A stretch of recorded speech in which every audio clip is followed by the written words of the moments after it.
Quem vê aquela senhorinha frágil, com voz doce e eloquente, não imagina um monstro do passado que rasteja escondido lá dentro. Boa noite, estranhos. Sejam bem-vindos a mais um episódio do podcast Pesadelos Reais. Eu sou Noroko, e hoje conheceremos o impressionante relato de um ouvinte que cresceu ouvindo histórias a respeito de um integrante de sua família que espalhava o terror sobre todos. Alguns dos assuntos abordados podem ser sensíveis para alguns públicos. Se recomenda a discrição. Este programa não procura desrespeitar nenhuma religião, nem colocar uma como a verdadeira. Tampouco tentamos provar verdades sobre os acontecimentos narrados aqui. Não se trata de acreditar ou não, mas sim de entender que existem coisas além do nosso entendimento, que poderiam ocorrer com qualquer um e converter as nossas vidas em um pesadelo feito realidade. Olá, Noroko. Acompanho o seu podcast há algum tempo e já serei todos os episódios do podcast. Nesta oportunidade, gostaria de compartilhar algumas histórias minhas e da minha família. E por motivos óbvios, prefiro permanecer anônimo. Vou começar por tempos antes da minha existência. Devido ao grau de intensidade, pode parecer fantasia da minha parte. Mas eu posso garantir, com minhas duas mãos no fogo, que foi tudo real. Antes de se converter, minha avó fazia magia, e ela era muito boa no que fazia, para a infelicidade de muitos. Não entrarei diretamente na vertente religiosa que ela seguia, para não causar mais chagas em uma religião tão estigmatizada pelo preconceito das pessoas. Mas posso dizer que para fazer seus rituais, ela precisava de uma fonte de energia, que eram as oferendas deixadas em lugares específicos, em noites específicas e com luas específicas. Um desses dias, ela precisava deixar uma oferenda, mas como estava muito ocupada com outros afazeres, ela decidiu mandar seus filhos para deixar oferenda em um determinado lugar. Mas ela foi clara ao dizer às crianças que não poderiam olhar para trás depois que aquilo fosse deixado. Seguindo as instruções da mãe, eles foram e deixaram a oferenda no local exigido. Mas quando já estavam voltando, a irmã mais nova não conseguiu resistir à curiosidade, pois estava ouvindo diversos barulhos estranhos vindos daquele lugar, e teve a infeliz ideia de olhar para trás. O que ela viu foi um homem muito grande e forte, abaixado, devorando a comida com as mãos. O homem olhou para ela com olhos brilhantes e apontou um dedo comprido em sua direção, enquanto sorria maliciosamente para ela. As duas crianças desesperadas começaram a correr e chorar, uma por ter visto aquele homem e o outro por ter se assustado com o desespero da irmã curiosa. Ao chegar em casa, ainda estavam desesperados. O irmão, que não olhou para trás, abriu a boca para explicar o que houve.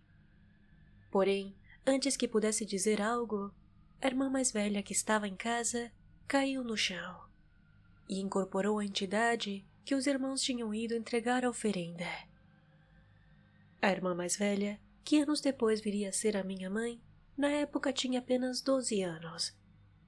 E com uma voz masculina de um homem adulto, disse as seguintes palavras: Menina curiosa, você foi instruída e ainda assim decidiu desobedecer. Agora você vai pagar pela sua curiosidade. E seja grata pelo sofrimento, pois eu não levo crianças. Se você fosse um pouco maior, eu levaria você comigo. Logo após isso, a irmã mais velha caiu desmaiada, e a irmã curiosa também caiu no chão, se contorcendo de dor. Ela dizia aos gritos que estava queimando e que ardia muito. A dor era tanta que a pequena chegou a se urinar e rasgar a sua camiseta. Após fazer isso, era possível ver uma grande marca vermelha em seu peito, como se tivesse sido marcada com ferro quente. A marca era mesmo usada para convocar aquela entidade. Quando a minha avó ficou sabendo do problema, correu para o altar para refazer as suas orações e prometeu uma nova oferenda na próxima lua. Assim que aquele acordo foi feito, a marca do peito da irmã curiosa foi sumindo e ela acabou desmaiando pela dor. Cada uma das histórias da minha família seguem o mesmo contexto. Minha avó fazendo magia e seus filhos sofrendo as consequências disso. A minha tia caçula apresentava um espectro leve de autismo. E apesar disso não ter lhe gerado grandes dificuldades na sua vida social, ela certamente enfrentava algumas barreiras. Uma delas era sua curiosidade implacável. Quando criança, ela gostava de brincar sozinha em casa, pois tinha dificuldades em socializar. Um dia, minha avó disse para ela não mexer nas oferendas do quintal, e nem no seu altar, pois se ela desobedecesse, minha avó ficaria sabendo e a puniria. Esse costume de ameaçar usando magia era algo que ela fazia muito, pois ela sabia que tinha habilidade, então instaurava sua tirania sobre seus filhos. A garota curiosa acabou mexendo nas oferendas do quintal e pegou as coisas do altar para ver o que era. Ao saber disso, minha avó fez com que a menina visse uma caveira que só ela conseguia ver, e aquela imagem terrível a perseguiu por um dia inteiro. Outra vítima dessa tirania foi a minha mãe, a mais rebelde dos irmãos. Cansada de ser usada pela mãe, costumava se embriagar e voltar tarde da madrugada em casa. Minha avó, já cansada dessas atitudes, lhe disse que se ela fizesse isso na sexta-feira daquela semana, ela teria uma surpresa. Mas, como de costume, ao chegar de madrugada novamente bêbada, ela espancou a porta de entrada, que era feita de algum tipo de ferro, o que fazia com que o som fosse bem alto. Após ninguém atender, a garota escutou que algo estava se aproximando e começou a ouvir alguns sussurros em seu ouvido. Quando ela se virou, não havia nada, mas sentiu um sopro forte em seu rosto. O susto a fez despertar e correr ao redor da casa, tentando abrir todas as portas e janelas, enquanto aquilo a seguia e continuava a assustá-la com sopros, risos e sussurros.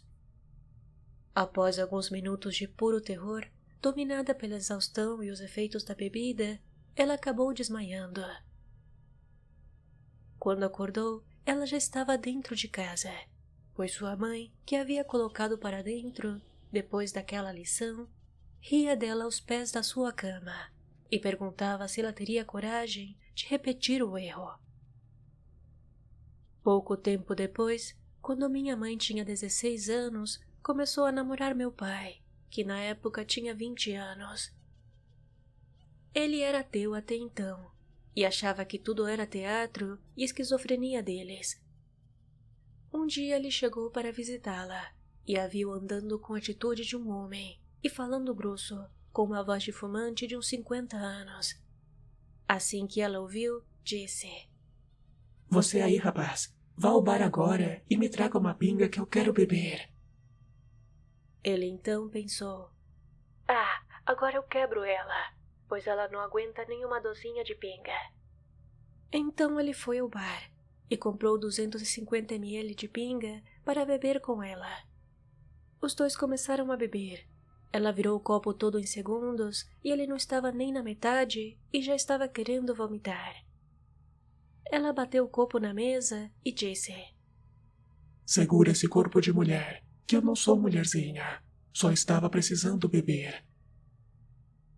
Então, minha mãe desmaiou e caiu. Quando meu pai foi e pegou ela, sentiu seu hálito e não tinha nenhum cheiro de pinga.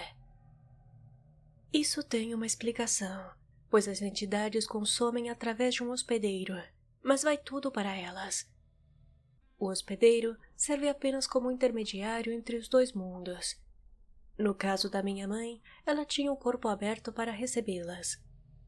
Na grande maioria dos casos, isso ocorre de maneira consensual, quando uma pessoa quer algo em troca. Mas em outros, como no caso da irmã curiosa, que olhou para trás, isso pode ocorrer de maneira repentina, sem nenhuma necessidade de uma permissão. Mas isso pode variar segundo o poder da entidade.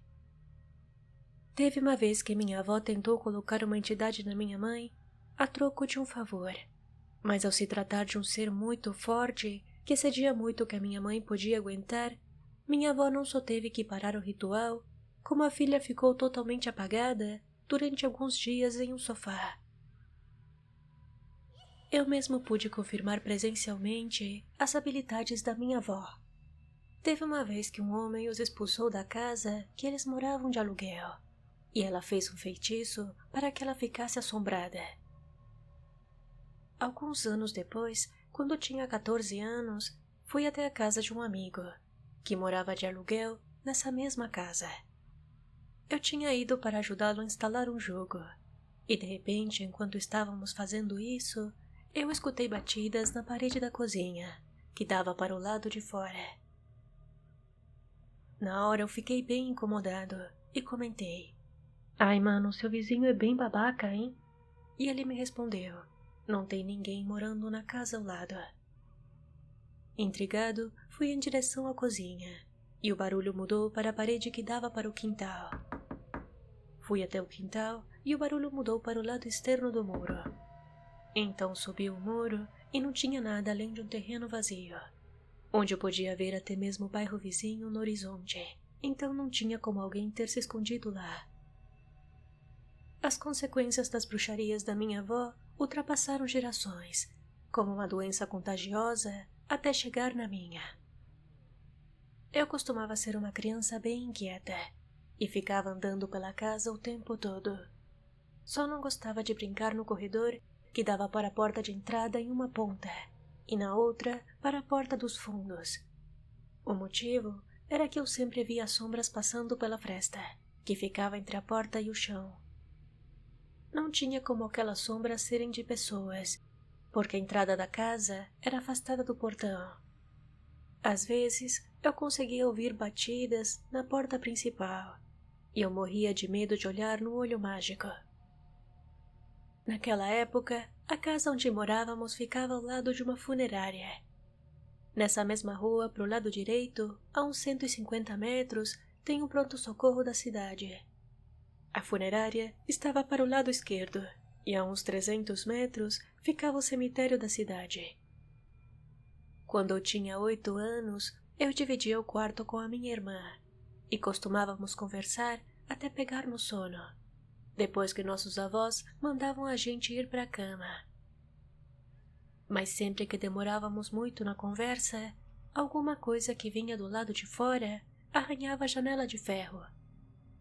Eram aquelas janelas que tinha de vidro pro dia e uma de ferro para fechar de noite. Os arranhões duravam cerca de 5 minutos, e se ficássemos quietos, eles simplesmente paravam. Não podia ser o meu avô, pois ele era um homem muito sério e de respeito, que não usava o medo como disciplina.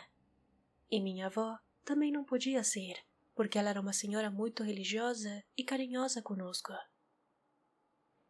Anos depois, quando ia visitar minha esposa, que na época era minha namorada, tinha que voltar para casa à noite, por um caminho que era só pasto e árvores, e não tinha nenhuma iluminação, a não ser o farol da moto. Uma das vezes, me ocorreu algo muito sinistro no caminho de casa. Eu estava no meio do caminho, onde tinha uma curva prolongada, e quando terminei a curva, o barranco que fica na lateral da pista estava cheio de velas vermelhas. Eram realmente muitas, aproximadamente umas 50. E assim que passei pelas velas, senti que a água agarrou minha perna com tanta força que eu pude sentir cada dedo. E tive o impulso de olhar para baixo na hora do susto. Mas não tinha nada, somente podia sentir. A sensação daquelas mãos invisíveis somente começaram a me soltar quando cheguei em uma área iluminada, após atravessar a ponte de um córrego. O susto foi tenso, mas essas coisas não são novidade para mim. Muitas coisas estranhas ocorreram e ainda ocorrem na minha família, que ficou marcada para sempre pelas escolhas da minha avó. Os relatos deste ouvinte estão entre os mais surpreendentes que já conheci. A progressão das histórias ao longo dos anos, devido às atividades de um familiar e sua riqueza de detalhes, certamente despertaram o nosso interesse em conhecer as histórias de aqueles que já foram vítimas de algum tipo de trabalho de bruxaria. Eu ouvi muitas histórias desta natureza ao longo da minha vida. Em regiões rurais, essas atividades chegam a ser bem comuns, mas é raro encontrar relatos em primeira mão sobre esse tipo de coisa. Assim como o ouvinte mencionou, a prática desse tipo de atividades, assim como jogar a Ouija ou cometer o erro de tentar fazer algum tipo de pacto com forças desconhecidas, podem virar uma espécie de doença contagiosa que afetará as vidas de todos ao redor. Quando nossas crenças são fortes o suficiente, tudo é possível. Até mesmo criar criaturas tão terríveis que superariam qualquer filme de terror. Se você ouvinte já foi protagonista de alguma experiência como as relatadas esta noite, sinta-se livre para compartilhar sua história com a nossa comunidade, enviando por e-mail na descrição ou pelo direct no Instagram. Adoraria conhecer mais histórias semelhantes. Se você gostou desse episódio, compartilhe com seus amigos. Não se esqueça de avaliar deixando 5 estrelas no Spotify e me siga no Instagram @podcast Pesadelos Reais. Se quiser apoiar este projeto, considere ser um apoiador. A partir de R$6 mensais, você estará me ajudando muito a manter este projeto em pé, produzir de forma mais frequente e melhorar o equipamento utilizado na produção. Procure o podcast Pesadelos Reais no Apoia-se ou verifique os links na descrição. Muito obrigada por ouvir até aqui e até o próximo episódio.